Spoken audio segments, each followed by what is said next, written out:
Halo Pedikers.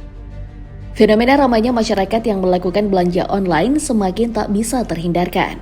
Pedagang pasar Tanah Abang menjadi saksi hidup dari gempuran social commerce seperti TikTok Shop dan Shopee di Indonesia. Lantas seperti apa perbandingan kedua marketplace terbesar di Indonesia ini? Mari kita bongkar.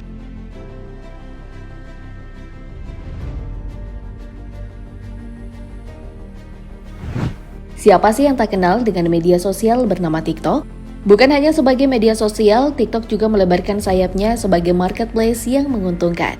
Namanya TikTok Shop, fiturnya yang memungkinkan penjual dan pembeli bertemu.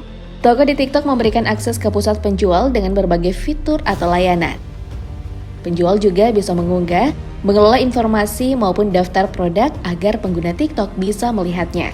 Sebagai marketplace, TikTok berperan dalam penerimaan pesanan, penyelesaian penjualan, pelacak pengiriman, penyusun rencana promosi, dan lain sebagainya. Berbagai fitur menarik juga bisa digunakan untuk memaksimalkan penjualan seperti fitur afiliasi dan etalase.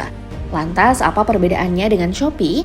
Masuknya Shopee ke pasar Indonesia terjadi pada akhir bulan Mei 2015 dan baru mulai beroperasi pada akhir Juni 2015. Shopee merupakan anak perusahaan dari Garena yang berbasis di Singapura. Shopee hadir di Indonesia dengan misi ingin menjadi e-commerce nomor 1. Sedangkan TikTok merilis e-commerce TikTok Shop di Indonesia kurang dari 3 tahun yang lalu. Namun nilai transaksinya berkembang pesat hingga mencapai sekitar 2,6 miliar dolar Amerika Serikat atau setara dengan 40,6 triliun rupiah. Sayangnya, tren ini menimbulkan kekhawatiran di kalangan pedagang konvensional terkait penjualan yang anjlok. Keluhan ini kemudian viral dan sampai di telinga pemerintah. Tak lama setelah itu, aturan baru kemudian dirilis. Aturan itu mewajibkan pemisahan bisnis media sosial dengan layanan marketplace. Melalui revisi Undang-Undang Permendag Nomor 50 Tahun 2020, pemerintah akan mengatur keberadaan platform media sosial sekaligus e-commerce seperti TikTok Shop. Keamanan data pribadi di TikTok pun menjadi salah satu alasan dari urgensi pengesahan revisi Permendag 50. Melalui revisi Permendag 50 ini, pemerintah akan mengatur penggunaan data dalam media sosial dan e-commerce guna menjaga persaingan usaha yang sehat dan melarang menyatukan data dari dua platform. Larangan penyatuan data ini bertujuan untuk mencegah adanya penguasaan algoritma oleh salah satu platform, termasuk mencegah menggunakan data pribadi dalam rangka kepentingan bisnis. Larangan social commerce seperti TikTok Shop diharapkan mampu melindungi UMKM dari serbuan barang impor yang masuk tanpa melalui pemeriksaan bea cukai dan persaingan harga. Dalam beberapa tahun terakhir, Indonesia memang telah menjadi tujuan utama pasar produk-produk China yang marak dijual, salah satunya melalui TikTok Shop.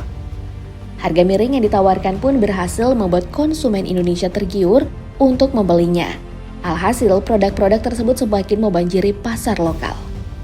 Berdasarkan data yang diolah dari sejumlah survei perdagangan online menunjukkan pada tahun 2020, pasar produk kecantikan di Indonesia didominasi merek lokal sebanyak 94,3%, dan merek luar cuma 5,7%. Tapi hanya dalam waktu 2 tahun, yakni pada tahun 2022, penguasaan pasarnya berbalik. Pasar merek China melonjak naik menjadi 57,2%, dan merek lokal tinggal 42,8%. Selain itu, beberapa waktu belakangan kita diramaikan dengan pemberitaan sepinya pasar Tanah Abang. Adanya platform e-commerce seperti TikTok Shop dan Shopee disinyalir sebagai penyebab utama sepinya pasar terbesar di Asia Tenggara tersebut. Pertanyaannya adalah, apa yang membuat masyarakat lebih gemar belanja online dibanding offline? Apakah karena perbedaan harga yang lebih murah? Berdasarkan berbagai informasi yang telah dirangkum, ternyata belanja di TikTok Shop bisa lebih mudah dan murah dibanding Shopee. Menariknya, dibanding di Shopee, belanja di TikTok Shop ada ciri khas atau keunikan sendiri dalam menawarkan produknya. Meski sama-sama menyediakan live streaming, TikTok Shop lebih mengajak penonton seperti belanja langsung di pasar. Tak berhenti sampai di situ, promo dan voucher yang diberikan TikTok Shop nyatanya ampuh menarik lebih banyak konsumen. Tak seperti di Shopee, gratis ongkir yang ditawarkan TikTok benar-benar membuat konsumen tergiur. Jika di Shopee hanya berupa potongan ongkir sampai batas nominal tertentu, konsumen di TikTok Shop bisa mendapatkan gratis ongkir sepenuhnya. Kalau masalah harga sebenarnya sama saja. Jikapun ada perbedaan, biasanya selisihnya cuma sedikit. Hanya saja TikTok Shop sering disebut lebih murah karena pihak TikTok sering mensubsidi barang-barang yang ada di TikTok Shop. Lantas siapa sebenarnya orang yang berpengaruh di balik kesuksesan TikTok Shop ini? TikTok merupakan aplikasi yang dibuat oleh ByteDance, perusahaan yang bergerak di bidang teknologi. Perusahaan ini dimiliki oleh Zhang Yiming, pria kelahiran Luoyang 1 April 1983 yang mempunyai harta sampai 4 miliar dolar atau setara 60 triliun rupiah lebih.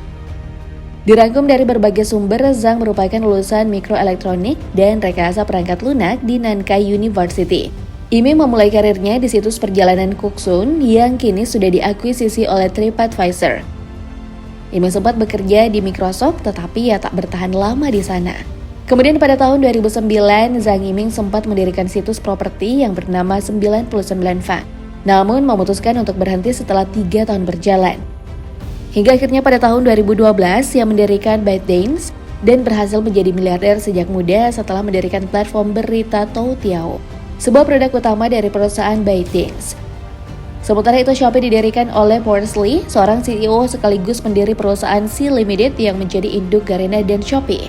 Laki-laki yang bernama asli Li Xiaodong ini lahir di Tianjin, China 1977. Ia pindah ke warganegaraan dan menetap di Singapura. Li pernah berkuliah pada jurusan teknik di Shanghai. Kemudian pemilik Shopee ini melanjutkan pendidikannya ke Universitas Stanford dan mengambil gelar master jurusan administrasi bisnis.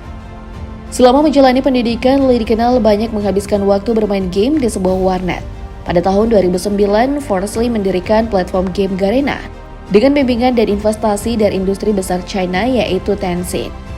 Tak berhenti di situ, Li terus menggencarkan bisnis ke lini lain, yaitu Shopee untuk produk e-commerce serta AirPay atau kini berganti nama menjadi SeaMoney untuk pelayanan keuangan.